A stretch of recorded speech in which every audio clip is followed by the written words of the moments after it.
नमस्ते बच्चों, BA third year की क्लास में आपका स्वागत है।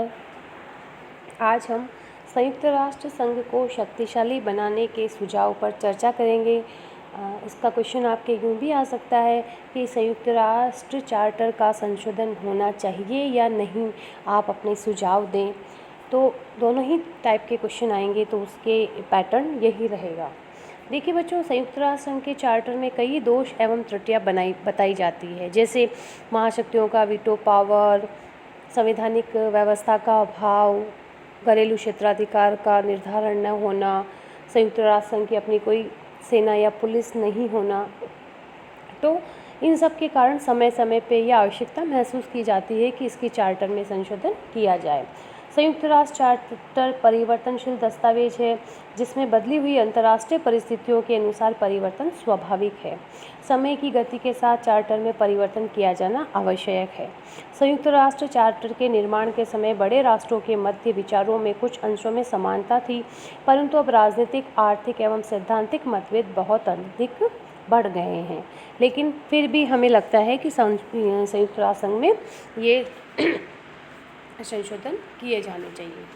अब देखिए बच्चों, क्या संशोधन किए जाने चाहिए। तो सबसे पहला जो देखने को आता है संशोधन, वो है इसकी सदस्यता को विश्वव्यापी सदस्यता की जाए। मतलब नए राष्ट्रों को संयुक्त राष्ट्र संघ की सदस्यता प्रदान करने के संदर्भ में जो निषेधाधिकार है उसको समाप्त किया जाए। जो भी कोई भी राष्ट्र है जो चार्टर की शर्तों को पूरा करता है, उनको सदस्यता दे दी जानी चाहिए।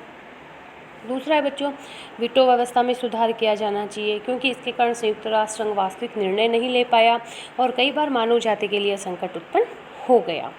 तो इसके कारण वीटो में सुधार किया जाना चाहिए, स्थायी सदस्यों की संख्या में वृद्धि की जानी चाहिए और निर्णय बहुमत के आधार पर लिए जाने चाहिए।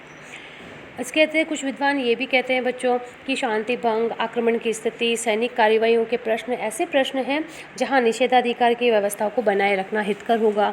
निषेधाधिकार के प्रयोग पर कुछ नियंत्रण अवश्य होना चाहिए। जब कोई स्थायी सदस्य निषेधाधिकार का प्रयोग करे तो उसे उसका लिखित कारण प्रस्तुत करना चाहिए।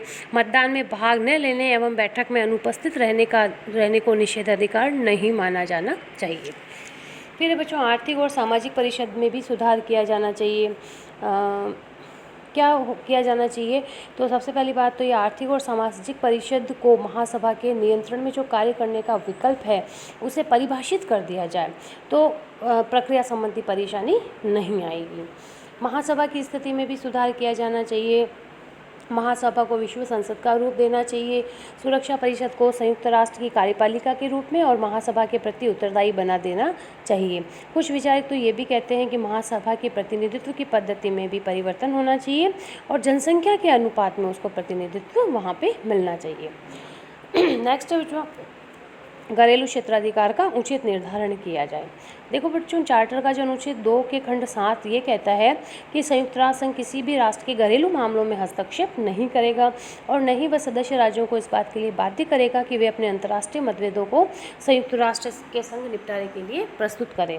चूँकि यूएनओ किसी अंग को ये निर्णय करने का अधिकार नहीं है कि कौन सा मामला घरेलू मामला है, अतः राज्य ही यह निर्णय कर लेते हैं कि कौन सा मामला उनका घरेलू मामला है। जैसे देखो, फॉर एग्जाम्पल, दक्षिण अफ्रीका ने रंग भेद नीति को घरेलू मामला बताकर संयुक्त राष्ट्र संघ के प्रस्तावों का विरोध किया।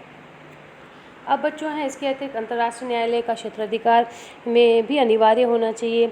चार्टर में ऐसी व्यवस्था होनी चाहिए कि शांति एवं सुरक्षा संबंधी विषयों में अंतर्राष्ट्रीय न्यायालय के सभी निर्णय संबंधित राष्ट्रों पर बाध्यकारी हो। यदि सदस्य राष्ट्र अपने संघर्ष या विवाद को शांतिपूर्ण निदान न प्राप्त कर सके तो उक्त विषय अंतर्राष्ट्रीय न्यायालय के समक्ष अवश्य ही प्रस्तुत किए जाने चाहिए। इसके अतिरिक्त महासभा में आनुपातिक प्रतिनिधित्व मिलना चाहिए। एक देश के 5 सदस्य और 1 वोट के स्थान पर सदस्य व वोट जनसंख्या के अनुपात से होने चाहिए। जैसे रूस, अमेरिका, चीन, भारत बड़े राष्ट्र है तो इनको 30 सदस्य भेजने का अधिकार हो और महासभा में इनके वोट भी 30 हो। जो छोटे राष्ट्र है वो कम सदस्य भेजे और उनके वोट भी इतने ही हों। इसके अतिरिक्त संयुक्त राष्ट्र संघ की सदस्यता महासभा के द्वारा दी जानी चाहिए, जिससे राजनीतिक सौदेबाजी इस स्थिति में नहीं हो सकती। अब सुरक्षा परिषद इसके अतिरिक्त बच्चों ये भी है कि एशिया और अफ्रीका को भी उचित प्रतिनिधित्व जो है मिलना चाहिए। क्यों? क्योंकि अधिकांश राष्ट्र एशिया और अफ्रीका के हैं, बहुमति उन्हीं लोगों का है जिनके आधार पर सुरक्षा परिषद के माध्यम से शक्तिशाली राष्ट्रों द्वारा उन पर थोपे गए निर्णयों की उपेक्षा करना प्रारंभ कर दिया, ताकि तथाकथित बड़ी शक्तियों को ये आभास हो जाए कि छोटे तथा तीसरी दुनिया के विकासशील राष्ट्रों को और अधिक दिनों तक शोषण नहीं किया जा सकता।